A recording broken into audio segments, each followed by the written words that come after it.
ਇਸ ਕਿਤਾਬ ਦੇ ਰੂਪ ਬਾਰੇ ਤੇ ਇਸ ਨੂੰ ਕਿਵੇਂ ਲਿਖਿਆ ਜਾਏ। ਮਿਆਨੋਂ ਕਦੀ ਕਟਾਰ ਨਾ ਨਿਕਲੇ ਤਾਂ ਉਸ ਨੂੰ ਲੱਗ ਜਾਵੇ ਜੰਗ। ਸਦਾ ਹੀ ਨੀਂਦ ਵਿਗੁੱਤੇ ਜੋਧੇ ਦੇ ਸਿੱਥਲ ਹੋ ਜਾਂਦੇ ਅੰਗ। ਖੰਜਰ ਉੱਤੇ ਉਕਰੇ ਸ਼ਬਦ। ਸੂਈ 'ਚ ਧਾਗਾ ਪਾ ਲਿਆ, ਹੁਣ ਚੋਲਾ ਸਿਵਾਵਾਂਗਾ ਕੋਈ, ਪਰ ਕਿਸ ਤਰ੍ਹਾਂ ਦਾ। ਪਾਂਡੂਰ ਨੂੰ ਸੁਰ ਕਰ ਲਿਆ, ਹੁਣ ਗੀਤ ਗਾਵਾਂਗਾ ਕੋਈ, ਪਰ ਕਿਸ ਤਰ੍ਹਾਂ ਦਾ। ਮੇਰੀ ਬੇਸਬਰ ਵਫਾਦਾਰ ਘੋੜੀ ਨੂੰ ਚੰਗੀ ਤਰ੍ਹਾਂ ਖੁਰੀਆਂ ਲੱਗੀਆਂ ਹੋਈਆਂ ਨੇ। ਮੈਂ ਹਰ ਖੁਰ ਦਾ ਮੁਆਇਨਾ ਕੀਤਾ ਤੇ ਇਸ ਦੀਆਂ ਖੁਰੀਆਂ ਦੀ ਹਾਲਤ ਦੇਖੀ ਹੈ। ਮੈਂ ਕਾਠੀ ਪਾ ਲਈ ਹੈ ਤੇ ਤੰਗ ਕੱਸ ਦਿੱਤੀ ਹੈ। ਮੈਂ ਪੇਟੀ ਦੇ ਹੇਠਾਂ ਆਪਣੀ ਉਂਗਲ ਵੀ ਨਹੀਂ ਵਾੜ ਸਕਦਾ। ਹਾਂ, ਮੇਰੀ ਘੋੜੀ ਉੱਪਰ ਚੰਗੀ ਤਰ੍ਹਾਂ ਦੇ ਧਿਆਨ ਨਾਲ ਕਾਠੀ ਪਾ ਦਿੱਤੀ ਗਈ ਹੈ।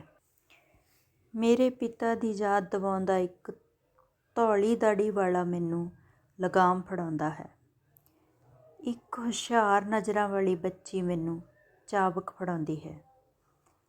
ਕਿਸੇ ਨਾਲ ਦੀ ਸਕਲੀਆ ਦੀ ਪਹਾੜੀ ਕੁੜੀ ਪਾਣੀ ਦਾ ਭਰਿਆ ਘੜਾ ਚੁੱਕੀ ਸਾਹਮਣੇ ਆਉਂਦੀ ਹੈ, ਜੋ ਕਿ ਸਫ਼ਰ ਲਈ ਸ਼ੁਭ ਕਾਮਨਾਵਾਂ ਕਰਨ ਦਾ ਪਰੰਪਰਾਈ ਤਰੀਕਾ ਹੈ। ਆਪਣੀ ਘੋੜੀ ਨੂੰ ਬਾਗ ਤੋਂ ਫੜ ਕੇ ਪਿੰਡੋਂ ਬਾਹਰ ਲਿਜਾਂਦਿਆਂ ਮੈਂ ਜਿਸ ਦੇ ਵੀ ਕੋਲੋਂ ਦੀ ਲੰਘਦਾ ਹਾਂ, ਉਹ ਲਾਂਭੇ ਹੋ ਕੇ ਖੜੋ ਜਾਂਦਾ ਹੈ ਤੇ ਮੇਰੇ ਚੰਗੇ ਸਫ਼ਰ ਦੀ ਕਾਮਨਾ ਕਰਦਾ ਹੈ। ਔਲ ਦੇ ਸਿਰੇ ਉੱਤੇ ਇੱਕ ਹੋਰ ਕੁੜੀ ਆਪਣੀ ਬਾਰੀ ਦੀ ਸਿਲ ਉੱਤੇ ਦੀਵਾ ਬਾਲ ਕੇ ਰੱਖਦੀ ਹੈ, ਜਿਵੇਂ ਮੈਨੂੰ ਕਹਿ ਰਹੀ ਹੋਵੇ, ਇਸ ਬਾਰੀ ਨੂੰ ਨਾ ਭੁੱਲੀਂ, ਇਸ ਲੋਅ ਨੂੰ ਨਾ ਭੁੱਲੀਂ, ਇਹ ਤੇਰੇ ਵਾਪਸ ਆਉਂਦਿਆਂ ਤੱਕ ਬਲਦੀ ਰਹੇਗੀ। ਤੂੰ ਜਦੋਂ ਆਪਣੇ ਲੰਮੇ ਪੈਂਡੇ ਪਿਆ ਹੋਵੇਂਗਾ ਤੇ ਭੈੜੇ ਮੌਸਮ ਵੇਲੇ ਦੁਖਦਾਈ ਰੈਣ ਬਸੇਰਿਆਂ ਵਿੱਚ ਇਹ ਸਾਲਾਂ ਤੇ ਰਾਤਾਂ ਦੇ ਵਿੱਚੋਂ ਦੀ ਤੈਨੂੰ ਚਾਨਣੀ ਦਿੰਦੀ ਰਹੇਗੀ। ਤੇ ਜਦੋਂ ਸਫ਼ਰ ਦਾ ਥੱਕਾ ਟੁੱਟਾ ਤੂੰ ਆਪਣੀ ਜਨਮ ਔਲ ਦੇ ਨੇੜੇ ਆਏਂਗਾ ਤਾਂ ਇਸ ਦੀ ਲੋ ਸਭ ਤੋਂ ਪਹਿਲਾਂ ਤੇਰੀਆਂ ਅੱਖਾਂ ਵਿੱਚ ਚਮਕੇਗੀ। ਇਹ ਬਾਰੀ ਤੇ ਇਹ ਲੋ ਯਾਦ ਰੱਖੀਂ। ਮੈਂ ਪਰਤ ਕੇ ਆਪਣੀ ਜਨਮ ਔਲ ਨੂੰ ਇੱਕ ਵਾਰੀ ਹੋਰ ਦੇਖਦਾ ਹਾਂ। ਆਪਣੀ ਸਕਲੀਆ ਦੀ ਛੱਤ ਉੱਤੇ ਮੈਨੂੰ ਮਾਂ ਨਜ਼ਰ ਪੈਂਦੀ ਹੈ, ਸਿੱਧੀ ਤੇ ਇਕੱਲੀ ਕਾਰੀ ਖੜੀ। ਉਸਦਾ ਸਰੀਰ ਨਿੱਕਾ ਤੇ ਹੋਰ ਨਿੱਕਾ ਹੋਈ ਜਾਂਦਾ ਹੈ, ਜਦ ਕਿ ਉਹ ਪੱਧਰੀ ਛੱਤ ਦੀਆਂ ਸਾਡੀਆਂ ਲੀਹਾਂ ਉੱਤੇ ਇੱਕ ਨਿੱਕੀ ਜਿਹੀ ਲਕੀਰ ਖੜੀ ਲੱਗਦੀ ਹੈ। ਆਖਰ ਜਦੋਂ ਮੈਂ ਸੜਕ ਉੱਤੇ ਇੱਕ ਹੋਰ ਮੋੜ ਕੱਟਦਾ ਹਾਂ ਤਾਂ ਸਾਡੇ ਵਿਚਕਾਰ ਇੱਕ ਪਹਾੜੀ ਆ ਜਾਂਦੀ ਹੈ, ਤੇ ਜਦੋਂ ਮੈਂ ਪਰਤ ਕੇ ਦੇਖਦਾ ਹਾਂ ਤਾਂ ਮੈਨੂੰ ਪਹਾੜਾਂ ਤੋਂ ਬਿਨਾਂ ਕੁਝ ਨਹੀਂ ਦਿਸਦਾ। ਮੇਰੇ ਅੱਗੇ ਵੀ ਪਹਾੜ ਹੈ, ਪਰ ਮੈਨੂੰ ਪਤਾ ਹੈ ਕਿ ਇਸ ਤੋਂ ਪਰੇ ਵਿਸ਼ਾਲ ਸੰਸਾਰ ਪਿਆ ਹੈ। ਦੂਜੇ ਸ਼ਹਿਰ ਦੇ ਪਿੰਡ, ਸਾਗਰ ਤੇ ਮਹਾਸਾਗਰ, ਰੇਲਵੇ ਸਟੇਸ਼ਨ, ਹਵਾਈ ਅੱਡੇ ਤੇ ਕਿਤਾਬਾਂ। ਮੇਰੀ ਜਨਮ ਭੂਮੀ ਦਾਗਿਸਤਾਨ ਦੀ ਉੱਚੀ ਨੀਵੀਂ ਸੜਕ ਉੱਤੇ ਮੇਰੇ ਘੋੜੇ ਦੇ ਖੁਰਾਂ ਦੀ ਟਾਪ ਗੂੰਜਦੀ ਹੈ। ਉੱਪਰ ਪਹਾੜਾਂ ਦੀਆਂ ਚੋਟੀਆਂ ਵਿੱਚ ਜੜਿਆ ਆਕਾਸ਼ ਹੈ, ਹੁਣ ਧੁੱਪ ਨਾਲ ਭਰਿਆ ਹੋਇਆ, ਹੁਣ ਸਿਤਾਰਿਆਂ ਨਾਲ ਜੜਿਆ ਹੋਇਆ, ਹੁਣ ਬੱਦਲਾਂ ਹੇਠ ਆਇਆ ਹੋਇਆ, ਹੁਣ ਮੀਂਹ ਵਰ੍ਹਾਉਂਦਾ ਹੈ। ਠਹਿਰ ਜਾ ਘੋੜੇ ਮੇਰੇ, ਤੂੰ ਠਹਿਰ ਜਾ, ਇੱਕ ਨਜ਼ਰ ਤਾਂ ਪਰਤ ਕੇ ਮੈਂ ਦੇਖ ਲਾਂ ਆਪਣੀ ਪਿਆਰੀ ਜਨਮ ਔਲ ਨੂੰ। ਅੱਜ ਦੁੱਖ ਦੇ ਦਿਲ ਨਾਲ ਚੱਲਿਆ ਹਾਂ ਪਿਛਾਂਹ। ਉੱਡ ਚੱਲ ਘੋੜੇ ਮੇਰੇ, ਤੂੰ ਉੱਡ ਚੱਲ, ਪਰਤ ਕੇ ਕਾਹਦੇ ਲਈ ਦੇਖਾਂ ਜ਼ਰਾ, ਅੱਗੇ ਔਲਾਂ ਬਹੁਤ ਰਾਹਾਂ ਤੱਕਦੀਆਂ, ਮਿਲਣਗੇ ਉੱਥੇ ਵੀ ਦੋਸਤ ਤੇ ਭਰਾ। ਮੈਂ ਕਿੱਧਰ ਚੱਲਿਆ ਹਾਂ, ਮੈਂ ਠੀਕ ਰਾਹ ਦੀ ਪਛਾਣ ਕਿਵੇਂ ਕਰਾਂ, ਇਹ ਨਵੀਂ ਕਿਤਾਬ ਮੈਂ ਕਿਵੇਂ ਲਿਖਾਂ ਆਪਣੀ ਨੋਟਬੁੱਕ ਵਿੱਚੋਂ। ਦਾਗਿਸਤਾਨ ਵਿੱਚ ਹੁਣ ਨੌਜਵਾਨ ਕੌਮੀ ਲਿਬਾਸ ਨਹੀਂ ਪਾਉਂਦੇ। ਉਹ ਪੈਂਟਾਂ, ਜਾਕਟਾਂ, ਟੀ-ਸ਼ਰਟਾਂ ਜਾਂ ਟਾਈ ਨਾਲ ਆਮ ਕਮੀਜ਼ਾਂ ਪਾਈ ਫਿਰਦੇ ਹਨ, ਬਿਲਕੁਲ ਮਾਸਕੋ, ਤਬਲਿਸ਼ੀ, ਤਾਸ਼ਕੰਦ, ਦੋਸਾਂਬੇ ਜਾਂ ਮਿੰਸਕ ਵਾਂਗ। ਕੌਮੀ ਲਿਬਾਸ ਹੁਣ ਸਿਰਫ ਦਾਗਿਸਤਾਨ ਦੀ ਗੀਤ ਤੇ ਨ੍ਰਿਤ ਮੰਡਲੀ ਹੀ ਪਾਉਂਦੀ ਹੈ। ਹੋ ਸਕਦਾ ਹੈ ਕਿ ਵਿਆਹ ਦੇ ਮੌਕੇ ਕੋਈ ਪੁਰਾਣੇ ਢੰਗ ਦੇ ਕੱਪੜੇ ਪਾਈ ਦਿਸ ਪਵੇ। ਕਦੀ ਕਦੀ ਜਦੋਂ ਕੋਈ ਦਾਗਿਸਤਾਨੀ ਅੰਦਾਜ਼ ਵਿੱਚ ਕੱਪੜੇ ਪਾਉਣੇ ਚਾਹੁੰਦਾ ਹੈ ਤਾਂ ਉਹ ਕਿਸੇ ਦੋਸਤ ਤੋਂ ਲੋੜੀਂਦੇ ਕੱਪੜੇ ਉਧਾਰ ਲੈ ਲਵੇਗਾ ਜਾਂ ਫਿਰ ਕਿਰਾਏ ਉੱਤੇ ਲੈ ਆਏਗਾ। ਉਸ ਕੋਲ ਆਪਣੇ ਕੱਪੜੇ ਨਹੀਂ ਹੁੰਦੇ। ਮਤਲਬ ਕਿ ਕੌਮੀ ਲਿਬਾਸ ਦੇ ਦਿਨ ਪੁੱਗਦੇ ਜਾ ਰਹੇ ਨੇ। ਜੇ ਇਹ ਬਿਲਕੁਲ ਖਤਮ ਵੀ ਹੋ ਗਿਆ ਤਾਂ। ਪਰ ਮੁਸੀਬਤ ਇਹ ਹੈ ਕਿ ਕੁਝ ਕਵੀਆਂ ਲਈ ਕਵਿਤਾ ਵਿੱਚ ਵੀ ਕੌਮੀ ਰੂਪ ਖਤਮ ਹੁੰਦਾ ਜਾ ਰਿਹਾ ਹੈ ਤੇ ਉਹ ਇਸ ਗੱਲ ਉੱਤੇ ਮਾਣ ਕਰਦੇ ਹਨ। ਮੈਂ ਵੀ ਯੂਰਪੀ ਢੰਗ ਦੇ ਕੱਪੜੇ ਪਾਉਂਦਾ ਹਾਂ ਤੇ ਆਪਣੇ ਪਿਤਾ ਵਾਲਾ ਸਿਰਕਸ਼ੀ ਕੋਟ ਨਹੀਂ ਪਾਉਂਦਾ। ਪਰ ਆਪਣੀ ਕਵਿਤਾ ਨੂੰ ਬੇਡੋਲ ਕੱਪੜਿਆਂ ਨਾਲ ਸ਼ਿੰਗਾਰਨ ਦਾ ਮੇਰਾ ਕੋਈ ਇਰਾਦਾ ਨਹੀਂ। ਮੈਂ ਇਸ ਨੂੰ ਆਪਣੀ ਦਾਗਿਸਤਾਨੀ ਕੌਮੀ ਲਿਬਾਸ ਵਿੱਚ ਸਜਾਉਣਾ ਚਾਹੁੰਦਾ ਹਾਂ। ਮੇਰੀ ਕਿਹੜੀ ਗੱਲ ਹੈ, ਮੈਂ ਤਾਂ ਜ਼ਿੰਦਗੀ ਦੇ ਕੁਝ ਦਹਾਕੇ ਹੀ ਕੱਟੇ ਹਨ। ਇਹਨਾਂ ਦਹਾਕਿਆਂ ਵਿੱਚ ਲੋਕ ਪੈਂਟਾਂ, ਬੂਟ ਤੇ ਜਾਕਟਾਂ ਪਾਉਂਦੇ ਰਹੇ ਹਨ। ਕਵਿਤਾ ਦਾ ਆਪਣਾ ਹੀ ਜੀਵਨ ਹੁੰਦਾ ਹੈ, ਆਪਣੀ ਹੀ ਜਨਮ ਤੇ ਮਰਨ ਦੀਆਂ ਤਰੀਕਾਂ ਹੁੰਦੀਆਂ ਹਨ। ਮੈਂ ਆਪਣੀਆਂ ਕਵਿਤਾਵਾਂ ਬਾਰੇ ਕੁਝ ਨਹੀਂ ਕਹਾਂਗਾ। ਹੋ ਸਕਦਾ ਹੈ ਉਹ ਮੇਰੇ ਤੋਂ ਪਹਿਲਾਂ ਮਰ ਜਾਣ। ਮਾਸਕੋ ਵਿੱਚ ਇੱਕ ਵਾਰੀ ਮੈਂ ਇੱਕ ਪੁਰਾਣਾ ਬਲੂਤ ਦੇਖਿਆ ਜਿਸ ਬਾਰੇ ਕਿਹਾ ਜਾਂਦਾ ਹੈ ਕਿ ਉਹ ਭਿਆਨਕ ਇਵਾਨ ਨੇ ਲਾਇਆ ਸੀ। ਇਸ ਨੇ ਆਪਣੀ ਉਮਰ ਵਿੱਚ ਲੋਕਾਂ ਨੂੰ ਬੋਇਆਰ ਕੱਪੜੇ ਪਾਈ ਵੇਖਿਆ ਹੈ, ਫਿਰ ਸਮੀਜ਼ਾਂ ਤੇ ਬਿੱਗਾਂ, ਫਿਰ ਉੱਚੇ ਟੋਪ ਤੇ ਕਾਲੇ ਫਰਾਕ, ਕੋਟ, ਬੁਦੀਓਨੀ ਫੌਜੀ ਟੋਪ ਤੇ ਚਮੜੇ ਦੀਆਂ ਜਾਕਟਾਂ, ਫਿਰ ਸਧਾਰਨ ਲੋਕ ਤੇ ਖੁੱਲ੍ਹੀਆਂ ਪੈਂਟਾਂ, ਫਿਰ ਤੰਗ ਪੈਂਟਾਂ ਪਾਈ ਦੇਖਿਆ ਹੈ। ਤੇ ਬਲੂਤ ਲੋਕਾਂ ਨੂੰ ਇਹ ਕਹਿੰਦਾ ਲੱਗਦਾ ਸੀ, ਤੁਸੀਂ ਇੱਥੇ ਹੇਠਾਂ ਨੱਠਦੇ ਫਿਰੋ, ਆਪਣੇ ਕੱਪੜੇ ਬਦਲਦੇ ਰਹੋ ਜੇ ਤੁਹਾਡੇ ਕੋਲ ਕਰਨ ਲਈ ਕੋਈ ਚੰਗਾ ਹੋਰ ਕੰਮ ਨਹੀਂ ਤਾਂ। ਮੇਰਾ ਆਪਣਾ ਕੰਮ ਹੈ ਸੂਰਜ ਦੀਆਂ ਕਿਰਨਾਂ ਨੂੰ ਫੜਨਾ ਤੇ ਉਹਨਾਂ ਨੂੰ ਮਜ਼ਬੂਤ ਤੇ ਟੁਣਕਵੀਂ ਲੱਕੜ ਵਿੱਚ ਤੇ ਬੀਜਾਂ ਵਿੱਚ ਬਦਲਣਾ, ਜਿਨ੍ਹਾਂ ਤੋਂ ਫਿਰ ਇਸੇ ਤਰ੍ਹਾਂ ਦੇ ਮਜ਼ਬੂਤ ਦਰੱਖਤ ਪੈਦਾ ਹੋਣਗੇ। ਪਹਾੜਾਂ ਵਿੱਚ ਕਹਿੰਦੇ ਨੇ ਕੱਪੜੇ ਆਦਮੀ ਨੂੰ ਬਣਾਉਂਦੇ ਨੇ, ਪਰ ਘੋੜਾ ਹੁੰਦਾ ਹੈ ਜਿਹੜਾ ਆਦਮੀ ਨੂੰ ਬਹਾਦਰ ਬਣਾਉਂਦਾ ਹੈ। ਇਹ ਕਹਾਵਤ ਬੜੀ ਸੋਹਣੀ ਲੱਗਦੀ ਹੈ, ਪਰ ਮੇਰਾ ਨਹੀਂ ਖਿਆਲ ਕਿ ਠੀਕ ਹੈ। ਯੋਧੇ ਲਈ ਸ਼ੇਰ ਦੀ ਖੱਲ ਪਾਉਣੀ ਬਿਲਕੁਲ ਜ਼ਰੂਰੀ ਨਹੀਂ ਤੇ ਬੁਜ਼ਦਿਲ ਦਾ ਦਿਲ ਲੋਹੇ ਦੀ ਸੰਜੋਅ ਹੇਠ ਵੀ ਕੰਬਦਾ ਰਹੇਗਾ। ਕਿਉਂਕਿ ਮੈਨੂੰ ਕਈ ਵਾਰ ਸਿਰ ਖੁਰਕਦਿਆਂ ਸੋਚਣਾ ਪਿਆ ਹੈ ਕਿ ਜਦੋਂ ਕੋਈ ਤਰਬੂਜ ਜਿਸ ਨੂੰ ਮੈਂ ਦਿਸਣ ਵਿੱਚ ਚੰਗਾ ਲੱਗਦਾ ਹੋਣ ਕਰਕੇ ਚੁਣਿਆ ਹੁੰਦਾ ਸੀ, ਵਿੱਚੋਂ ਚਿੱਟਾ ਤੇ ਫਿੱਕਾ ਨਿਕਲ ਆਉਂਦਾ ਸੀ, ਕਿਉਂਕਿ ਉਨ ਤਸੂਕੁਲੀ ਦਾ ਕੋਈ ਬੰਦਾ ਆਪਣੀ ਮਹਿਬੂਬਾ ਨੂੰ ਬੁਰਕੇ ਵਿੱਚ ਲਪੇਟ ਕੇ ਚੁੱਕ ਕੇ ਲੈ ਗਿਆ ਤੇ ਜਦੋਂ ਬੁਰਕਾ ਚੁੱਕਿਆ ਤਾਂ ਉੱਥੇ ਕੁੜੀ ਦੀ ਥਾਂ ਉਸ ਦੀ ਦੰਦ ਬੋੜੀ ਦਾਦੀ ਸੀ। ਕਿਉਂਕਿ ਅੱਬੂ ਤਾਲਿਬ ਨੇ ਇੱਕ ਵਾਰੀ ਮੈਨੂੰ ਗੱਲ ਸੁਣਾਈ ਕਿ ਕਿਵੇਂ ਉਸਨੇ ਇੱਕ ਵਾਰੀ ਕਿਸੇ ਦੂਰ ਦਰਾਡੇ ਦੀ ਔਲ ਵਿੱਚ ਵਿਆਹ ਉੱਤੇ ਆਉਣ ਦਾ ਸੱਦਾ ਦਿੱਤਾ ਗਿਆ ਸੀ, ਜਿੱਥੇ ਉਸਨੇ ਸੁਰਨਾ ਵਜਾਇਆ ਸੀ। ਵਿਆਹ ਪੂਰੀ ਸੱਜ ਧੱਜ ਨਾਲ ਹੋਇਆ। 3 ਦਿਨ ਤੱਕ ਔਲ ਦੇ ਸਾਹਮਣੇ ਵਾਲੇ ਮੈਦਾਨ ਵਿੱਚ ਸੁਰਨਾ ਵੱਜਦਾ ਰਿਹਾ, ਢੋਲ ਪਿੱਟੀਦਾ ਰਿਹਾ, ਵਾਇਲਨ ਅਲਾਉਂਦੀ ਰਹੀ, ਅਕਾਰਡੀਅਨ ਸ਼ੋਰ ਪਾਉਂਦਾ ਰਿਹਾ ਤੇ ਖੁਸ਼ੀ ਭਰੇ ਗੀਤ ਗੂੰਜਦੇ ਰਹੇ। ਜਿਵੇਂ ਕਿ ਅਸੀਂ ਦਾਗਿਸਤਾਨ ਵਿੱਚ ਕਹਿੰਦੇ ਹਾਂ, ਬਹੁਤ ਸਾਰੀ ਡਮ ਡਮ ਤੇ ਚਮਚਮ ਸੀ।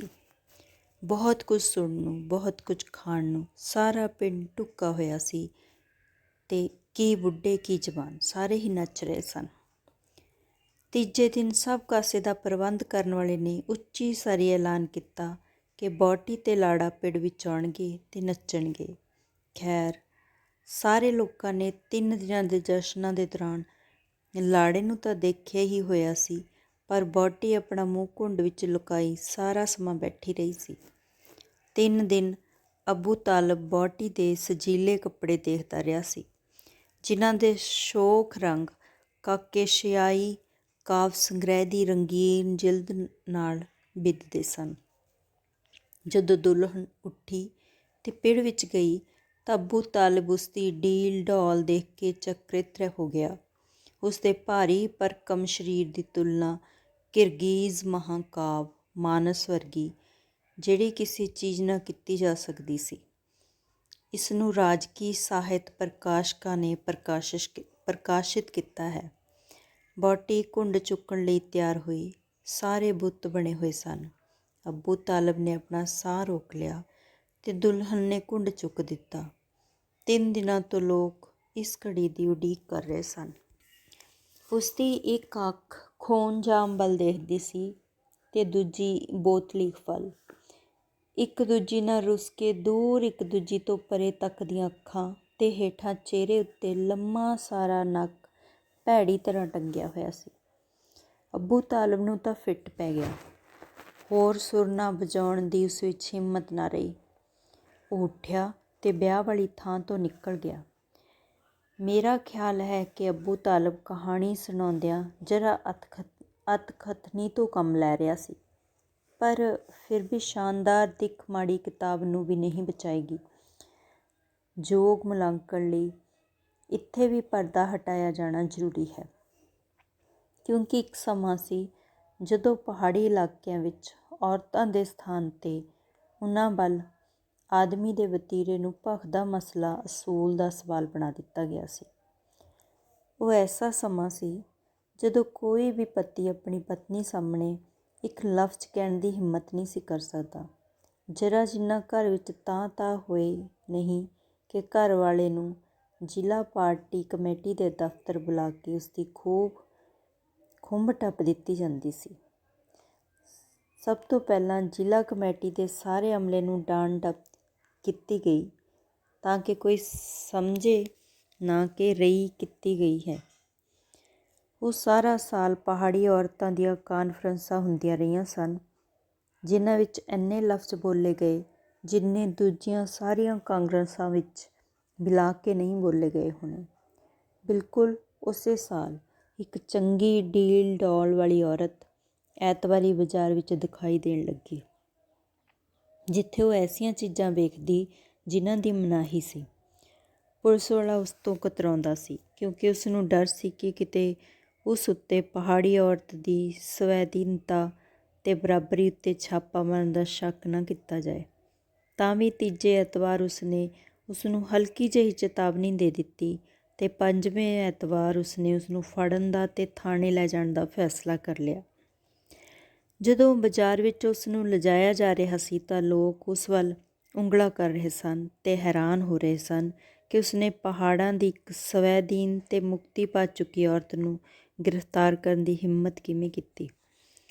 ਬਾਜ਼ਾਰ ਦੇ ਭੀੜ ਭੜੱਕੇ ਵਿੱਚੋਂ ਔਰਤ ਉੱਤੇ ਪਰ ਵੀ ਨਜ਼ਰ ਵੀ ਨਹੀਂ ਸੀ ਮਾਰ ਸਕਿਆ। ਪਰ ਹੁਣ ਉਸ ਨੂੰ ਕੁਝ ਚੀਜ਼ਾਂ ਨਜ਼ਰੀ ਪਈਆਂ, ਜਿਵੇਂ ਕਿ ਵੱਡੇ ਵੱਡੇ ਬੂਟ ਜਿਹੜੇ ਘੱਗਰੇ ਦੇ ਹੇਠਾਂ ਦਿਖਾਈ ਦਿੰਦੇ ਸਨ। ਇਹਨਾਂ ਪਾਣੀਆਂ ਦਾ ਤਾਂ ਸੋਮਾ ਹੀ ਹੋਰ ਹੈ, ਪੁਲਿਸ ਵਾਲੇ ਨੇ ਸੋਚਿਆ ਤੇ ਔਰਤ ਦੇ ਮੂੰਹ ਤੋਂ ਘੁੰਡਲਾ ਮਾਰਿਆ। ਵਿੱਚੋਂ ਕਰਖਤ ਜਿਹੇ ਚਿਹਰੇ ਵਾਲਾ ਆਦਮੀ ਨਿਕਲਿਆ। ਡੇਲੇ ਬਾਹਰ ਨੂੰ ਨਿਕਲੇ ਹੋਏ, ਕੰਡਿਆਂ ਵਰਗੀਆਂ ਮੁੱਛਾਂ ਜਿਵੇਂ ਚਟਾਨਾਂ ਉੱਤੇ ਥੋਹਰ ਉੱਗੀ ਹੋਵੇ। ਕੁਝ ਕਲਾਕਾਰ ਵੀ, ਜਿਨ੍ਹਾਂ ਕੋਲ ਕਲਾ ਕੌਸ਼ਲਤਾ, ਸਬਰ ਤੇ ਵਕਾਰ ਨਹੀਂ ਹੁੰਦੇ, ਆਪਣਾ ਮਾਲ ਵੇਚਣ ਲਈ ਭੇਸ ਧਾਰ ਲੈਂਦੇ ਹਨ ਤਾਂ ਕਿ ਵਿਚਾਰਾਂ ਦੀ ਕੰਗਾਲੀ ਰੂਪ ਦੇ ਚਮਕਦੇ ਬਰਕਾਂ ਹੇਠ ਲੁਕਾ ਸਕੇ। ਪਰ ਜੇ ਪੇਟ ਖਾਲੀ ਹੋਵੇ ਤਾਂ ਪਪਾਖਾ ਟੈਂ ਨਾਲ ਟੇਢਾ ਕਰਕੇ ਪਾਉਣ ਦਾ ਵੀ ਕੀ ਫਾਇਦਾ। ਇਸ ਤੋਂ ਛੁੱਟ ਲੱਕੜੀ ਦੀ ਛੁਰੀ ਕਿੰਨੀ ਵੀ ਖੂਬਸੂਰਤ ਹੋਵੇ, ਤੁਸੀਂ ਇਸ ਨਾਲ ਚੂਜੇ ਦਾ ਵੀ ਬਾਲ ਵਿੰਗਾ ਨਹੀਂ ਕਰ ਸਕਦੇ। ਵੱਧ ਤੋਂ ਵੱਧ ਇਹ ਬਸ ਦੇ ਮੀਂਹ ਦੇ ਧਾਗੇ ਹੀ ਕੱਟ ਸਕਦੀ ਹੈ। ਤੇ ਇਸ ਤੋਂ ਛੁੱਟ ਗੁੱਡੀਆਂ ਦੇ ਵਿਆਹ ਤੋਂ ਕੋਈ ਬੱਚਾ ਨਹੀਂ ਪੈਦਾ ਹੋ ਸਕਦਾ। ਤੇ ਇਸ ਤੋਂ ਛੁੱਟ ਜਦੋਂ ਮੁੰਡੇ ਦੀ ਸੁੰਨਤ ਕਰਨੀ ਹੁੰਦੀ ਹੈ ਤਾਂ ਉਸ ਨੂੰ ਬੱਤਖ ਦਾ ਖੰਭ ਦਿਖਾਇਆ ਜਾਂਦਾ ਹੈ, ਪਰ ਇਹ ਸਿਰਫ ਉਸ ਦਾ ਧਿਆਨ ਲਾਂਭੇ ਪਾਉਣ ਲਈ ਕੀਤਾ ਜਾਂਦਾ ਹੈ। ਤੁਸੀਂ ਬੱਤਖ ਦੇ ਖੰਭ ਨਾਲ ਸੁੰਨਤ ਨਹੀਂ ਕਰ ਸਕਦੇ, ਉਸ ਲਈ ਤਾਂ ਤੇਜ਼ ਚਾਕੂ ਹੀ ਚਾਹੀਦਾ ਹੁੰਦਾ ਹੈ। ਪਰ ਪਾਠਕ ਬੱਚੇ ਨਹੀਂ ਜੋ ਉਹਨਾਂ ਦਾ ਧਿਆਨ ਲਾਂਭੇ ਪਾਇਆ ਜਾਏ ਜਾਂ ਉਹਨਾਂ ਨੂੰ ਬੁਰਾਇਆ ਜਾਏ, ਤੇ ਨਾ ਹੀ ਮੈਂ ਐਸਾ ਕਲਾਕਾਰ ਹਾਂ ਜਿਹੜਾ ਮਿਆਨ ਵਿੱਚ ਗੱਤੇ ਦੀ ਛੁਰੀ ਲਈ ਫਿਰਦਾ, ਭਾਵੇਂ ਮਿਆਨ ਕਿੰਨੀ ਵੀ ਅਸਲੀ ਤੇ ਸੋਨਾ ਮੜੀ ਹੋਵੇ। ਬੇਸ਼ੱਕ ਮਿਆਨ ਵੀ ਜ਼ਰੂਰੀ ਹੁੰਦੀ ਹੈ, ਕਿਉਂਕਿ ਉਸ ਤੋਂ ਬਿਨਾਂ ਫਲ ਨੂੰ ਜੰਗ ਲੱਗ ਜਾਏਗਾ, ਅਤੇ ਜੇ ਮਿਆਨ ਖੂਬਸੂਰਤ ਹੋਵੇ ਤਾਂ ਹੋਰ ਵੀ ਚੰਗਾ ਹੈ। ਬੇਸ਼ੱਕ ਜਦੋਂ ਕੋਈ ਜਿਗਤ ਡਾਕੇ ਤੇ ਲੁੱਟਿਆ ਮਾਲ ਲੈ ਕੇ ਵਾਪਸ ਆਉਂਦਾ ਹੈ ਤਾਂ ਉਸਦੀ ਪਤਨੀ ਉਸਦੀ ਘੋੜੀ ਦੇ ਗਲ ਦੁਆਲੇ ਰੇਸ਼ਮੀ ਰੁਮਾਲ ਬੰਨ੍ਹ ਦਿੰਦੀ ਹੈ। ਬੇਸ਼ੱਕ ਅੱਤ ਤਿੱਖਣ ਵਿਚਾਰਾਂ ਲਈ ਖੁਸ਼ਕ ਜਵਾਨ ਇਸੇ ਤਰ੍ਹਾਂ ਹੈ ਜਿਸ ਤਰ੍ਹਾਂ ਲੇਲੇ ਲਈ ਭੇੜੀਆ। ਬੇਸ਼ੱਕ ਮਜ਼ਬੂਤ ਤੋਂ ਮਜ਼ਬੂਤ ਅਰਥਾਂ ਦੀ ਉੱਚੀ ਨੀਵੀਂ ਸੜਕ ਉੱਤੇ ਹਝੋਕੇ ਖਾ ਸਕਦਾ ਹੈ ਅਤੇ ਖੱਡ ਦੇ ਕਿਨਾਰੇ ਤੋਂ ਡਿੱਗ ਵੀ ਸਕਦਾ ਹੈ। ਬੇਸ਼ੱਕ ਕਿਸੇ ਖੋਤੇ ਦੀ ਤੰਗ ਘੋੜੇ ਨੂੰ ਨਹੀਂ ਸਜਾਈ ਜਾ ਸਕਦੀ ਅਤੇ ਚੰਗੇ ਭਲੇ ਘੋੜੇ ਦੀ ਕਾਠੀ ਖੋਤੇ ਨੂੰ ਵੀ ਨਹੀਂ ਆ ਸਕਦੀ।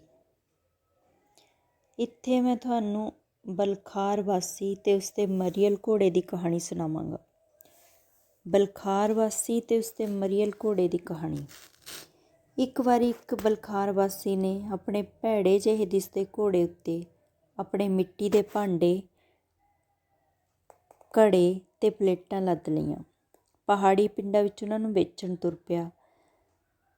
ਉਸ ਦਿਨ ਇੱਕ ਹਵਾਰ ਪਿੰਡ ਵਿੱਚ ਘੋੜ ਦੌੜ ਹੋਣ ਵਾਲੀ ਸੀ ਅਤੇ ਕਈ ਉਤਸ਼ਾਹੀ ਘੋੜ ਸਵਾਰ ਅਤੇ ਉਹਨਾਂ ਦੇ ਉਨੇ ਹੀ ਤੇਜ਼ ਤਰਾਰ ਘੋੜੇ ਉੱਥੇ ਆਏ ਹੋਏ ਸਨ। ਇਹਨਾਂ ਇਲਾਕਿਆਂ ਦੇ ਜਿਗਤ ਵੀ ਅਤੇ ਉਹਨਾਂ ਦੇ ਘੋੜੇ ਵੀ ਬੜੇ ਪ੍ਰਸਿੱਧ ਸਨ। ਘੋੜ ਸਵਾਰ ਬੜੇ ਗੱਠੇ ਸਰੀਰਾਂ ਵਾਲੇ ਅਤੇ ਖੂਬਸੂਰਤ ਸਨ ਅਤੇ ਘੋੜੇ ਵੀ ਉਹਨਾਂ ਵਾਂਗ ਹੀ ਸਨ। ਜਿਗਤਾਂ ਦੀਆਂ ਅੱਖਾਂ ਬਹਾਦਰੀ ਅਤੇ ਜੋਸ਼ ਨਾਲ ਲਾਟੋ ਲਾਟ ਸਨ ਅਤੇ ਉਹਨਾਂ ਦੇ ਘੋੜਿਆਂ ਦੀਆਂ ਅੱਖਾਂ ਬੇਸਬਰੀ ਦੀ ਅੱਗ ਨਾਲ ਬਲ ਰਹੀਆਂ ਸਨ। ਦੌੜ ਸ਼ੁਰੂ ਕਰਨ ਲਈ ਘੋੜੇ ਕਤਾਰ ਵਿੱਚ ਖੜ੍ਹੇ ਹੋ ਰਹੇ ਸਨ ਜਦੋਂ ਅਚਨਚੇਤ ਬਲਖਾਰ ਦਾ ਸ਼ਾਂਤ ਵਾਸੀ ਆਪਣੇ ਘੋੜੇ ਨਾਲ ਚੌਂਕ ਵਿੱਚ ਆ ਪੁੱਜਾ। ਉਹ ਸੁੱਤ ਨਿੰਦਾ ਲੱਗਦਾ ਸੀ ਅਤੇ ਉਸਦਾ ਘੋੜਾ ਵੀ। ਜਿਗਤਾਂ ਨੇ ਉਸਦਾ ਮਜ਼ਾਕ ਉਡਾਉਣਾ ਸ਼ੁਰੂ ਕਰ ਦਿੱਤਾ। ਆ ਸਾਡੇ ਨਾਲ ਰਲ ਜਾ, ਉਹ ਕੂਕੇ। ਆਪਣੇ ਮਰੀਅਲ ਟੱਟੂ ਦਾ ਨਾਂ ਦੌੜ ਲਈ ਦਰਜ ਕਰਾ ਦੇ। ਆਪਣੇ ਘੋੜੇ ਦੀ ਸਾਡੇ ਘੋੜਿਆਂ ਨਾਲ ਦੌੜ ਲਵਾ। ਜ਼ਰਾ ਇਹਦੀ ਸੂਰਮਤਾਈ ਦੇਖੀਏ। ਸਾਡੇ ਨਾਲ ਦੌੜ ਵਿੱਚ ਸ਼ਾਮਲ ਹੋ ਜਾ, ਨਹੀਂ ਤਾਂ ਸਾਡੇ ਪਿੱਛੇ ਕੋਈ ਖੁਰੀਆਂ ਚੁੱਕਣ ਵਾਲਾ ਨਹੀਂ ਰਹੇਗਾ। ਇਸ ਹਾਸੇ ਵਿਅੰਗ ਦੇ ਜਵਾਬ ਵਿੱਚ ਉਸ ਆਦਮੀ ਨੇ ਚੁੱਪਚਾਪ ਆਪਣੇ ਘੋੜੇ ਤੋਂ ਸਮਾਨ ਲਾਹੁਣਾ ਸ਼ੁਰੂ ਕੀਤਾ। ਉਸਨੇ ਸ਼ਾਂਤੀ ਨਾਲ ਆਪਣਾ ਮਾਲ ਸੋਹਣੀ ਤਰ੍ਹਾਂ ਢੇਰਾਂ ਵਿੱਚ ਸਜਾ ਦਿੱਤਾ। ਅਡੋਲ ਆਪਣੇ ਘੋੜੇ ਉੱਤੇ ਚੜ੍ਹਿਆ ਅਤੇ ਦੌੜ ਸ਼ੁਰੂ ਕਰਨ ਵਾਲਿਆਂ ਵਿੱਚ ਜਾ ਖੜ੍ਹਾ ਹੋਇਆ। ਜਿਗਤਾਂ ਦੇ ਘੋੜਿਆਂ ਨੇ ਆਪਣੇ ਖੁਰਾਂ ਨਾਲ ਮਿੱਟੀ ਪੁੱਟਣੀ ਸ਼ੁਰੂ ਕਰ ਦਿੱਤੀ, ਕੁੱਦਣਾ ਸ਼ੁਰੂ ਕਰ ਦਿੱਤਾ ਅਤੇ ਅਗਲੀਆਂ ਲੱਤਾਂ ਹਵਾ ਵਿੱਚ ਮਾਰਨ ਲੱਗੇ। ਬਲਖਾਰ ਵਾਸੀ ਦਾ ਘੋੜਾ ਉੱਥੇ ਦਾ ਉੱਥੇ ਖੜ੍ਹਾ ਸੀ, ਸੁੱਤ ਨਿੰਦਾ ਸਿਰ ਹੇਠਾਂ ਸੁੱਟਿਆ ਹੋਇਆ। ਦੌੜ ਸ਼ੁਰੂ ਹੋਈ ਅਤੇ ਤੇਜ਼ ਤਰਾਰ ਘੋੜੇ ਹਨੇਰੀ ਦੀ ਰਫ਼ਤਾਰ ਨਾਲ ਅੱਗੇ ਵਧੇ। ਧੂੜ ਦਾ ਬੱਦਲ ਆਕਾਸ਼ ਵੱਲ ਨੂੰ ਉੱਠਿਆ ਅਤੇ ਬਿਲਕੁਲ ਪਿਛਲੇ ਸਿਰੇ ਉੱਤੇ ਮਰੀਅਲ ਘੋੜਾ ਦੇਖਿਆ ਜਾ ਸਕਦਾ ਸੀ। ਇੱਕ ਚੱਕਰ ਖਤਮ ਹੋਇਆ, ਫਿਰ ਦੂਜਾ ਅਤੇ ਤੀਜਾ। ਇੰਝ ਲੱਗਦਾ ਸੀ ਕਿ ਘੋੜਿਆਂ ਦੀ ਤਾਜ਼ਗੀ ਜਾਂਦੀ ਰਹੀ ਹੈ। ਉਹਨਾਂ ਦੇ ਪਾਸਿਆਂ ਤੋਂ ਹਵਾੜ ਉੱਠ ਰਹੀ ਸੀ। ਫਿਰ ਉਹਨਾਂ ਸਾਰਿਆਂ ਦੇ ਪਿੰਡਿਆਂ ਉੱਤੇ ਝੱਗ ਜਿਹੀ ਆ ਗਈ, ਜਿਹੜੀ ਫੰਬਿਆਂ ਵਾਂਗ ਹੇਠਾਂ ਗਰਮ ਧੂੜ ਉੱਤੇ ਡਿੱਗਣ ਲੱਗੀ। ਉਹਨਾਂ ਦੀਆਂ ਲੱਤਾਂ ਹਰ ਲੰਘਦੇ ਪਲ ਨਾਲ ਵਧੇਰੇ ਨਸੱਤੀਆਂ ਹੁੰਦੀਆਂ ਜਾ ਰਹੀਆਂ ਲੱਗਦੀਆਂ ਸਨ ਅਤੇ ਉਹਨਾਂ ਦੀ ਰਫ਼ਤਾਰ ਬਹੁਤ ਘੱਟ, ਪਰ ਉਹਨਾਂ ਦੇ ਸਵਾਰ ਚਾਬੁਕ ਮਾਰਦੇ, ਪਰ ਉਹਨਾਂ ਦੀ ਰਫ਼ਤਾਰ ਤੇਜ਼ ਨਾ ਹੁੰਦੀ। ਪਰ ਬਲਖਾਰ ਦਾ ਘੋੜਾ ਕਿਵੇਂ ਸ਼ੁਰੂ ਹੋਇਆ ਸੀ, ਉਸੇ ਚਾਲ ਚੱਲਦਾ ਰਿਹਾ, ਨਾ ਤੇਜ਼ ਨਾ ਹੌਲੀ। ਪਹਿਲਾਂ ਇਹ ਪਿਛਲੇ ਘੋੜਿਆਂ ਨਾਲ ਜਾ ਰਲਿਆ, ਫਿਰ ਵਿਚਾਲਿਆਂ ਨਾਲ, ਫਿਰ ਅਗਲਿਆਂ ਦੇ ਬਰਾਬਰ ਆ ਗਿਆ ਅਤੇ ਫਿਰ ਆਖਰੀ 10ਵੇਂ ਚੱਕਰ ਵਿੱਚ ਉਹ ਸਭ ਨੂੰ ਪਿੱਛੇ ਛੱਡ ਗਿਆ। ਜਿੱਤ ਦੇ ਰਿਬਨ ਉਸਦੇ ਗਲ ਦੁਆਲੇ ਬੰਨ੍ਹਣੇ ਪਏ। ਉਸਦਾ ਮਾਲਕ ਸ਼ਾਂਤੀ ਨਾਲ ਆਪਣੇ ਮਾਲ ਕੋਲ ਆਇਆ, ਉਸਨੂੰ ਘੋੜੇ 'ਤੇ ਲੱਦਿਆ ਅਤੇ ਆਪਣਾ ਰਾਹ ਲਿਆ। ਇਹੋ ਜਿਹੀਆਂ ਗੱਲਾਂ ਸਾਹਿਤ ਵਿੱਚ ਘੋੜ ਦੌੜ ਨਾਲੋਂ ਵੀ ਜ਼ਿਆਦਾ ਵਾਪਰਦੀਆਂ ਨੇ। ਆਪਣੀ ਨੋਟਬੁੱਕ ਵਿੱਚੋਂ ਕਈ ਵਾਰੀ ਆਸਾਨੀ ਨਾਲ ਲਿਖੀ ਕਵਿਤਾ ਪੜ੍ਹਨੀ ਬੜੀ ਮੁਹਾਲ ਹੋ ਜਾਂਦੀ ਹੈ। ਬੜੇ ਹੋ ਕੇ ਲਿਖੀ ਗਈ ਕਵਿਤਾ ਕਈ ਵਾਰ ਪੜ੍ਹਨੀ ਸਹਿਲ ਲੱਗਦੀ ਹੈ। ਰੂਪ ਅਤੇ ਵਸਤੂ, ਕੱਪੜਿਆਂ ਤੇ ਕੱਪੜੇ ਪਾਉਣ ਵਾਲੇ ਵਾਂਗ ਹੁੰਦੇ ਹਨ। ਜੇ ਆਦਮੀ ਚੰਗਾ, ਚੁਸਤ ਤੇ ਉੱਚੇ ਆਚਰਣ ਵਾਲਾ ਹੋਵੇ ਤਾਂ ਉਸਦੇ ਕੱਪੜੇ ਕਿਉਂ ਨਾ ਉਸਦੇ ਗੁਣਾਂ ਨਾਲ ਮੇਲ ਖਾਂਦੇ ਹੋਣ। ਜੇ ਆਦਮੀ ਖੂਬਸੂਰਤ ਹੋਵੇ ਤਾਂ ਉਸਦੇ ਵਿਚਾਰ ਕਿਉਂ ਨਾ ਉਸੇ ਤਰ੍ਹਾਂ ਦੇ ਹੋਣ। ਬਹੁਤ ਵਾਰੀ ਹੁੰਦਾ ਹੈ ਕਿ ਕੋਈ ਔਰਤ ਦੇਖਣ ਵਿੱਚ ਬੜੀ ਸੁੰਦਰ ਹੁੰਦੀ ਹੈ ਪਰ ਅਕਲੋਂ ਖਾਲੀ। ਜੇ ਉਹ ਬੜੀ ਤਿੱਖਣ ਹੁੰਦੀ ਹੈ ਤਾਂ ਦੇਖਣ ਵਿੱਚ ਕੁਝ ਨਹੀਂ ਹੁੰਦੀ। ਕਲਾ ਕਿਰਤਾਂ ਨਾਲ ਵੀ ਇਸੇ ਤਰ੍ਹਾਂ ਵਾਪਰ ਸਕਦਾ ਹੈ। ਪਰ ਕੁਝ ਖੁਸ਼ਕਿਸਮਤ ਔਰਤਾਂ ਵੀ ਹੁੰਦੀਆਂ ਹਨ ਜਿਨ੍ਹਾਂ ਵਿੱਚ ਚਮਕ ਦਮਕ ਵੀ ਹੁੰਦੀ ਹੈ, ਸੁੰਦਰਤਾ ਵੀ ਤੇ ਅਕਲ ਵੀ। ਅਸਲੀ ਕਲਾ ਕੌਸ਼ਲਤਾ ਵਾਲੇ ਕਵੀਆਂ ਦੀਆਂ ਕਿਰਤਾਂ ਬਾਰੇ ਵੀ ਇਹੀ ਕਿਹਾ ਜਾ ਸਕਦਾ ਹੈ। ਮਾਲੀ ਦੇ ਇੱਕ ਬੰਦੇ ਨੇ ਇੱਕ ਵਾਰੀ ਕਿਹਾ ਸੀ, ਜਿਉਂ ਹੀ ਕੋਈ ਬੰਦਾ ਪਹਾੜੀ ਦਰੇ ਵਿੱਚੋਂ ਦੀ ਸਾਡੀ ਆਉਣ ਨੂੰ ਆਉਂਦਾ ਨਜ਼ਰ ਪੈਂਦਾ ਹੈ ਤਾਂ ਮੈਂ ਇੱਕਦਮ ਦੱਸ ਸਕਦਾ ਹਾਂ ਕਿ ਉਹ ਚੰਗਾ ਹੈ ਜਾਂ ਮਾੜਾ। ਕੋਬਾਚੀ ਦੇ ਵੀ ਇੱਕ ਬੰਦੇ ਨੇ ਕਿਹਾ ਸੀ, ਸੋਨਾ ਜਾਂ ਚਾਂਦੀ ਆਪਣੇ ਵਿੱਚ ਕੁਝ ਮਹੱਤਤਾ ਨਹੀਂ ਰੱਖਦੇ, ਮਹੱਤਤਾ ਇਸ ਗੱਲ ਦੀ ਹੁੰਦੀ ਹੈ ਕਿ ਕਾਰੀਗਰ ਦੇ ਹੱਥ ਸੋਨੇ ਦੇ ਹੋਣ। ਕੁੰਭਕਾਰੀ ਅਤ ਸੋਹਣੀ, ਆਮ ਜਹੀ ਮਿੱਟੀ ਤੋਂ ਹੋਣੀ, ਅਤ ਸੁੰਦਰ ਕਾਵਿ ਰਚਨਾ, ਆਮ ਸ਼ਬਦਾਂ ਦੀ ਸਿਰਜਣਾ। ਘੜੇ ਉੱਤੇ ਉਕਰੇ ਸ਼ਬਦ। ਮੈਂ 15,000 ਤੋਂ ਜ਼ਿਆਦਾ ਦਿਨ ਇਸ ਦੁਨੀਆ ਵਿੱਚ ਕੱਟ ਚੁੱਕਾ ਹਾਂ। ਮੈਂ ਕਈ ਰਾਹਾਂ ਗਾਈਆਂ ਨੇ, ਹਜ਼ਾਰਾਂ ਲੋਕਾਂ ਨੂੰ ਮਿਲਿਆ ਹਾਂ। ਮੇਰੇ ਪ੍ਰਭਾਵ ਇੰਨੇ ਹੀ ਅਣਗਿਣਤ ਹਨ ਜਿੰਨੇ ਕਿ ਬਾਰਿਸ਼ ਵਿੱਚ ਜਾਂ ਪਿੰਗਲਦੀਆਂ ਬਰਫ਼ਾਂ ਵਿੱਚ ਪਹਾੜੀ ਝਰਨੇ। ਪਰ ਉਹਨਾਂ ਨੂੰ ਇੱਕ ਥਾਂ ਕਿਵੇਂ ਲਿਆਂਦਾ ਜਾਏ ਕਿ ਕੋਈ ਕਿਤਾਬ ਬਣ ਜਾਏ। ਇਸ ਤਰ੍ਹਾਂ ਦੀ ਕਿਤਾਬ ਲਿਖਣੀ ਉਸੇ ਤਰ੍ਹਾਂ ਹੈ ਜਿਸ ਤਰ੍ਹਾਂ ਵਾਦੀ ਦੇ ਆਰ ਪਾਰ ਚੌੜੀ ਅਤੇ ਡੂੰਘੀ ਖਾਲ ਪੁੱਟਣਾ। ਪਰ ਇਹ ਅਜੇ ਅੱਧਾ ਕੰਮ ਹੈ। ਲੋੜ ਇਸ ਗੱਲ ਦੀ ਹੈ ਕਿ ਸਾਰੇ ਪਹਾੜੀ ਝਰਨੇ ਮਿਲ ਕੇ ਉਸ ਖਾਲ ਦੇ ਵਿਚਾਰ ਰਲਣ। ਮੈਂ ਇਹ ਕਿਵੇਂ ਕਰਾਂ? ਜ਼ਿੰਦਗੀ ਦੇ ਗਿਆਨ ਤੋਂ ਇਲਾਵਾ ਹੋਰ ਕਿਸ ਤਰ੍ਹਾਂ ਦੇ ਗਿਆਨ ਦੀ ਮੈਨੂੰ ਲੋੜ ਹੈ? ਸਾਹਿਤ ਦੇ ਸਿਧਾਂਤ ਦੀ? ਪਰ ਇਸ ਬਾਰੇ ਜ਼ਿਆਦਾ ਸੋਚਣ ਦੀ ਕੋਈ ਲੋੜ ਨਹੀਂ ਕਿ ਕਵਿਤਾ ਕਿਵੇਂ ਲਿਖੀ ਦੀ ਹੈ। ਲੋੜ ਸੱਚਮੁੱਚ ਕਵਿਤਾ ਲਿਖਣ ਦੀ ਹੈ। ਮੈਂ ਇਹ ਦੱਸ ਦੇਣਾ ਚਾਹੁੰਦਾ ਹਾਂ ਕਿ ਮੇਰੇ ਕੋਈ ਮਨ ਭਾਉਂਦੇ ਸਾਹਿਤਕ ਮਤ ਜਾਂ ਰੁਝਾਨ ਨਹੀਂ। ਮੇਰੇ ਮਨ ਭਾਉਂਦੇ ਲੇਖਕ, ਕਲਾਕਾਰ ਤੇ ਕਲਾ ਸਵਾਮੀ ਜ਼ਰੂਰ ਨੇ। ਆਪਣੀ ਨੋਟਬੁੱਕ ਵਿੱਚੋਂ ਸਾਹਿਤਕ ਇੰਸਟੀਚਿਊਟ ਦੇ ਇੱਕ ਇਮਤਿਹਾਨ ਵਿੱਚ ਕਿਸੇ ਅਵਾਰ ਨੂੰ ਯਥਾਰਥਵਾਦ ਤੇ ਰੋਮਾਂਸਵਾਦ ਵਿਚਕਾਰ ਫਰਕ ਦੱਸਣ ਲਈ ਕਿਹਾ ਗਿਆ। ਉਸਨੇ ਸ਼ਾਇਦ ਇਸ ਮਸਲੇ ਬਾਰੇ ਕੋਈ ਕਿਤਾਬ ਨਹੀਂ ਸਨ ਪੜ੍ਹੀਆਂ ਹੋਈਆਂ, ਪਰ ਜਵਾਬ ਦੀ ਤਾਂ ਆਸ ਕੀਤੀ ਜਾਂਦੀ ਸੀ। ਕੁਝ ਸਮਾਂ ਸੋਚਣ ਦੇ ਪਿੱਛੋਂ ਉਸਨੇ ਇਸ ਤਰ੍ਹਾਂ ਪ੍ਰੋਫੈਸਰ ਨੂੰ ਜਵਾਬ ਦਿੱਤਾ, ਜੇ ਅਸੀਂ ਬਾਜ਼ ਨੂੰ ਬਾਜ਼ ਕਹੀਏ ਤਾਂ ਇਹ ਯਥਾਰਥਵਾਦ ਹੈ, ਪਰ ਜਦੋਂ ਅਸੀਂ ਕੁੱਕੜ ਨੂੰ ਬਾਜ਼ ਕਹਿੰਦੇ ਹਾਂ ਤਾਂ ਇਹ ਰੋਮਾਂਸਵਾਦ ਹੈ। ਪ੍ਰੋਫੈਸਰ ਦਾ ਹਾਸਾ ਨਿਕਲ ਗਿਆ। ਉਸਨੇ ਉਸਦੀ ਨਤੀਜਿਆਂ ਵਾਲੀ ਕਾਪੀ ਉੱਤੇ ਨੰਬਰ ਲਿਖ ਦਿੱਤੇ। ਜਿੱਥੋਂ ਤੱਕ ਮੇਰਾ ਸਵਾਲ ਹੈ, ਮੈਂ ਹਮੇਸ਼ਾ ਹੀ ਕੋਸ਼ਿਸ਼ ਕੀਤੀ ਹੈ ਕਿ ਘੋੜੇ ਨੂੰ ਘੋੜਾ, ਖੋਤੇ ਨੂੰ ਖੋਤਾ, ਮੁਰਗੇ ਨੂੰ ਮੁਰਗਾ ਤੇ ਆਦਮੀ ਨੂੰ ਆਦਮੀ ਕਹਾਂ। ਆਪਣੀ ਨੋਟਬੁੱਕ ਵਿੱਚੋਂ ਜਗਤ ਪ੍ਰਸਿੱਧ ਰਵਿੰਦਰਨਾਥ ਟੈਗੋਰ ਦਾ ਇੱਕ ਭਰਾ ਸੀ, ਜਿਹੜਾ ਆਪ ਵੀ ਲੇਖਕ ਸੀ ਤੇ ਭਾਰਤੀ ਸਾਹਿਤ ਦੀ ਬੰਗਾਲੀ ਧਾਰਾ ਨਾਲ ਸੰਬੰਧਿਤ ਸੀ। ਟੈਗੋਰ ਆਪਣੇ ਆਪ ਵਿੱਚ ਇੱਕ ਧਾਰਾ ਸੀ, ਪਰ ਆਪਣੇ ਆਪ ਵਿੱਚ ਇੱਕ ਪੂਰਾ ਰੁਝਾਨ ਸੀ। ਇਹ ਸੀ ਫਰਕ ਦੋਵਾਂ ਭਰਾਵਾਂ ਵਿੱਚ। ਰਵਿੰਦਰਨਾਥ ਦੀ ਰੂਹ ਵਿੱਚ ਆਪਣੀ ਤਰ੍ਹਾਂ ਦਾ ਹੀ ਪੰਛੀ ਰਹਿੰਦਾ ਸੀ, ਜਿਹੜਾ ਦੂਜਿਆਂ ਨਾਲ ਬਿਲਕੁਲ ਨਹੀਂ ਸੀ ਮਿਲਦਾ। ਉਸ ਤੋਂ ਪਹਿਲਾਂ ਇਹੋ ਜਿਹਾ ਕੋਈ ਪੰਛੀ ਨਹੀਂ ਸੀ ਹੋਇਆ। ਉਸਨੇ ਇਸ ਨੂੰ ਕਲਾ ਦੀ ਦੁਨੀਆ ਵਿੱਚ ਭੇਜਿਆ ਤੇ ਸਾਰੇ ਦੇਖ ਸਕਦੇ ਹਨ ਕਿ ਇਹ ਪੰਛੀ ਰਵਿੰਦਰਨਾਥ ਟੈਗੋਰ ਦਾ ਹੈ। ਜੇ ਕੋਈ ਕਲਾਕਾਰ ਆਪਣਾ ਪੰਛੀ ਛੱਡਦਾ ਹੈ ਤਾਂ ਇਹ ਜਾ ਕੇ ਬਿਲਕੁਲ ਆਪਣੇ ਵਰਗੇ ਪੰਛੀਆਂ ਨਾਲ ਮਿਲ ਜਾਂਦਾ ਹੈ, ਤਾਂ ਉਹ ਕਲਾਕਾਰ ਨਹੀਂ। ਇਸ ਦਾ ਮਤਲਬ ਇਹ ਹੈ ਕਿ ਉਸਨੇ ਜਿਹੜਾ ਪੰਛੀ ਭੇਜਿਆ ਹੈ ਉਹ ਉਸਦਾ ਆਪਣਾ ਨਹੀਂ, ਅਸਧਾਰਨ ਤੇ ਅਦਭੁਤ ਨਹੀਂ, ਸਗੋਂ ਸਧਾਰਨ ਜਿਹੀ ਚਿੜੀ ਹੈ ਜਿਸ ਨੂੰ ਕੋਈ ਵੀ ਦੂਜੀ ਚਿੜੀਆਂ ਦੇ ਝੁਰਮਟ ਵਿੱਚੋਂ ਨਹੀਂ ਨਿਖੇੜ ਸਕੇਗਾ। ਹੋ ਸਕਦਾ ਉਹ ਚਿੜੀਆਂ ਚੰਗੀਆਂ ਲੱਗਣ, ਪਰ ਹੈ ਤਾਂ ਚਿੜੀਆਂ ਹੀ। ਬੰਦੇ ਦਾ ਆਪਣਾ ਚੁੱਲ੍ਹਾ ਚੌਕਾ ਹੋਣਾ ਚਾਹੀਦਾ ਹੈ ਜਿੱਥੇ ਉਹ ਅੱਗ ਬਾਲ ਸਕੇ। ਜਿਹੜਾ ਕੋਈ ਐਸੇ ਘੋੜੇ ਉੱਤੇ ਚੜ੍ਹ ਬੈਠਾ ਜਿਹੜਾ ਉਸ ਦਾ ਆਪਣਾ ਨਹੀਂ, ਉਹ ਜਲਦੀ ਜਾਂ ਸਮਾਂ ਪਾ ਕੇ ਇਸ ਤੋਂ ਉਤਰ ਜਾਏਗਾ ਅਤੇ ਮਾਲਕ ਨੂੰ ਵਾਪਸ ਕਰ ਦੇਵੇਗਾ। ਦੂਜਿਆਂ ਦੇ ਵਿਚਾਰਾਂ ਉੱਤੇ ਕਾਠੀ ਨਾ ਪਾਓ, ਆਪਣਿਆਂ ਨੂੰ ਕਾਬੂ ਵਿੱਚ ਲਿਆਓ। ਮੈਂ ਤਾਂ ਸਾਹਿਤ ਦੀ ਪੰਡੂਰ ਨਾਲ ਅਤੇ ਸਾਹਿਤਕਾਰਾਂ ਦੀ ਇਸ ਦੀਆਂ ਤਾਰਾਂ ਨਾਲ ਤੁਲਨਾ ਕਰਨ ਦੀ ਦਲੇਰੀ ਕਰਾਂਗਾ। ਹਰ ਤਾਰ ਦੀ ਆਪਣੀ ਆਵਾਜ਼, ਆਪਣੀ ਧੁਨ ਹੁੰਦੀ ਹੈ। ਕੁੱਲ ਮਿਲਾ ਕੇ ਉਹ ਖਾਸ ਇਕਸੁਰਤਾ ਪੈਦਾ ਕਰ ਦਿੰਦੀਆਂ ਨੇ। ਅਵਾਰ ਪੰਡੂਰ ਦੀਆਂ ਸਿਰਫ 2 ਤਾਰਾਂ ਹੁੰਦੀਆਂ ਹਨ। ਮੇਰੇ ਪਿਤਾ ਬਾਰੇ ਕਿਹਾ ਜਾਂਦਾ ਸੀ ਕਿ ਉਹਨਾਂ ਨੇ ਅਵਾਰ ਸਾਹਿਤ ਦੇ ਪੰਡੂਰ ਵਿੱਚ ਤੀਸਰੀ ਤਾਰ ਲਾ ਦਿੱਤੀ ਸੀ। ਮੈਂ ਆਪਣੀ ਹੀ ਆਵਾਜ਼ ਪੈਦਾ ਕਰਨਾ ਚਾਹਾਂਗਾ, ਬਾਕੀ ਸਾਰਿਆਂ ਤੋਂ ਵੱਖਰੀ। ਮੈਂ ਆਪਣੇ ਪੁਰਾਤਨ ਅਵਾਰ ਸਾਜ਼ ਦੀ ਇੱਕ ਹੋਰ ਤਾਰ ਬਣਨਾ ਚਾਹਾਂਗਾ। ਮੈਂ ਐਸੇ ਸ਼ਿਕਾਰੀਆਂ ਵਰਗਾ ਨਹੀਂ ਲੱਗਣਾ ਚਾਹੁੰਦਾ ਜਿਹੜੇ ਮੰਡੀ ਤੋਂ ਮਰਿਆ ਹਿਰਨ ਖਰੀਦ ਲੈਂਦੇ ਨੇ ਅਤੇ ਘਰ ਆ ਕੇ ਕਹਿੰਦੇ ਨੇ ਅਸੀਂ ਮਾਰਿਆ ਹੈ। ਜਾਂ ਇੰਝ ਵੀ ਵਾਪਰ ਸਕਦਾ ਹੈ।